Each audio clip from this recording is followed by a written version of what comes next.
warahmatullahi wabarakatuh. Salam sejahtera bagi kita semua. Shalom. Om Swastiastu, Namo Buddhaya, Salam Kebajikan Rahayu. Selamat pagi Ibu Teresia Pinapala, Tani Maksadi, selaku dosen program yang berbicara, serta teman-teman yang luar biasa. Perkenalkanlah saya sebagai moderator untuk memperkenalkan diri. Saya Surya dengan NIM 250301018 yang akan membicara dan diskusi pada kali ini. Terlebih dulu saya akan memperkenalkan rekan-rekan saya. Yang pertama yaitu ada saudara Nafisa Sapa sebagai murid, kemudian ada Dina Amelia Fitriani sebagai panelis pertama yang akan membawakan materi dengan judul kesehatan mental di era digital, tantangan dan upaya pencegahan. Kemudian ada Aina Hatta Sabrina selaku panelis kedua yang akan membawakan materi dengan judul kondisi mental kita dipengaruhi oleh gaya hidup sehari-hari. Sebelum presentasi dimulai, terlebih dulu saya akan menyampaikan durasi waktu pembawakan materi. Untuk masing-masing panelis akan melihat waktu dengan durasi maksimal selama 10 menit. Untuk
gaya hidup akan mempengaruhi kesehatan mental kita sementara. Jika kualitas hidup kita baik, otomatis kesehatan mental kita juga akan stabil.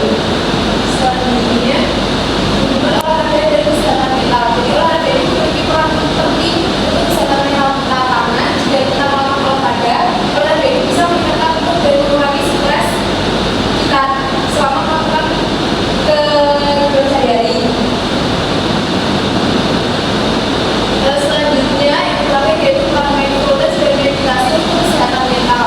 Yang pertama itu adalah mengurangi stres dan meningkatkan ketenangan. Jadi jika kita melakukan meditasi, kita bisa mengurangi stres kita dan menenangkan diri kita. Selanjutnya meningkatkan kesadaran diri. Jadi ini meningkatkan kesadaran diri ini merupakan peran mindfulness. Karena kita bisa sadar pada diri kita kalau kita itu mampu melakukan sesuatu. Jadi kalau kita kayak itu bahasanya kayak kita tuh percaya diri. Selanjutnya ada mengelola pikiran negatif. Jadi dengan kita mengelola pikiran dan dengan kita sadar diri dan kita melakukan meditasi bisa mengelola pikiran negatif yang ada di diri kita. Selanjutnya masuk ke kesimpulannya. Jadi gaya hidup kita sehari-hari akan berpengaruh pada kesehatan mental kita. Selanjutnya sarannya yaitu mulailah untuk membiasakan diri melakukan kegiatan positif sehari-hari untuk gaya hidup kita agar kesehatan mental kita juga stabil. Sekian dari saya, terima kasih. Baik, terima kasih pada materi kedua yang mengenai ini. Kemudian selanjutnya kita akan membahas sesi diskusi dengan satu pertanyaan oleh saya sendiri sama saudara. Pertanyaan pertama untuk saudara Nina Alifia. Pada materi tadi,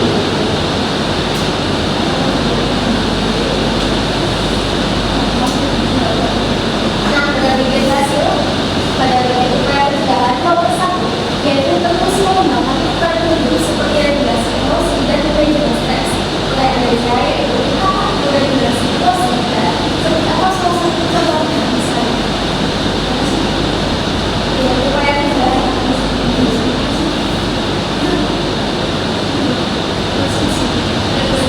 ya apa itu regulasi emosi dan salah satu contoh.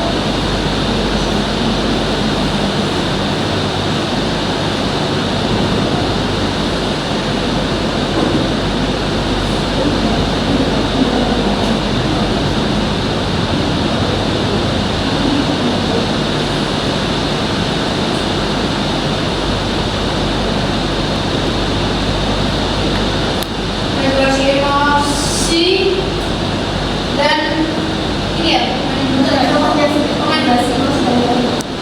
regulasi emosi itu kayak mengelola, mengendalikan dan menyesuaikan emosi yang dirasakan agar dapat merespons situasi dengan cara yang tepat dan sehat. Contohnya bisa kayak menarik nafas dalam-dalam untuk menenangkan diri, berpikir dulu sebelum merespons. Sudah, tuh. Baik, saudara, terima kasih saudara Nadia. Pertanyaan kedua kepada saudara Indonesia atau Sabina.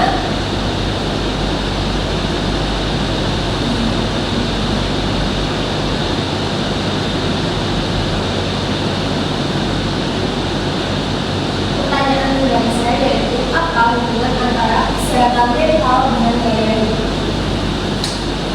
Kalau menurut saya ya, ini pribadi, kalau hubungan antara kesehatan mental sama gaya hidup itu, kalau misal gaya hidup kita sehari-hari itu positif, maka nanti kesehatan itu bakal berpengaruh pada kesehatan mental kita.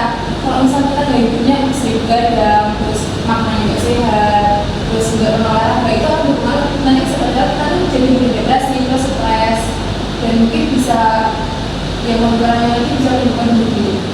Mungkin ya saya. Terima kasih. Baiklah, setelah tadi pemaparan materi dari dalam misalkan atau dua peserta, selanjutnya saya persilakan kepada Notuan untuk menyampaikan rangkuman paparan materi tadi. Pada Notuan saya persilakan. Baik, di sini saya akan membacakan mengenai rangkuman yang tadi sudah dijelaskan oleh dua panelis kita. Yang pertama yaitu dari panelis Indonesia dengan judul Kesehatan Mental di Era Digital, Tantangan dan Upaya Pencegahan.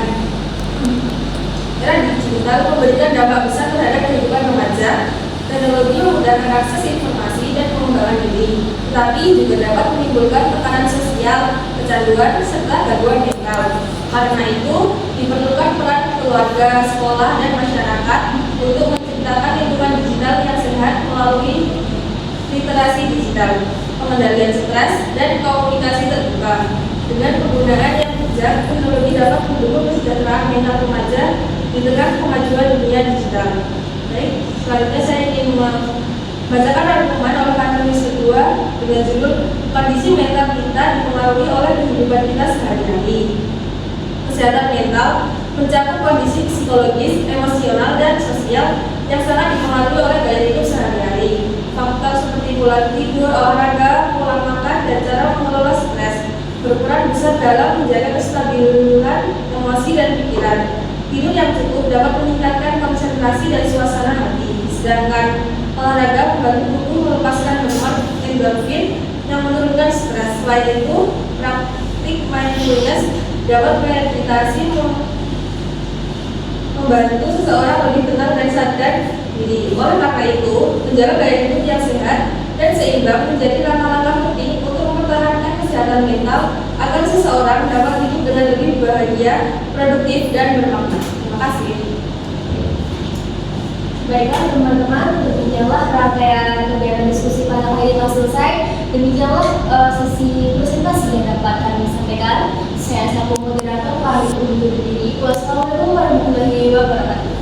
Waalaikumsalam warahmatullahi wabarakatuh.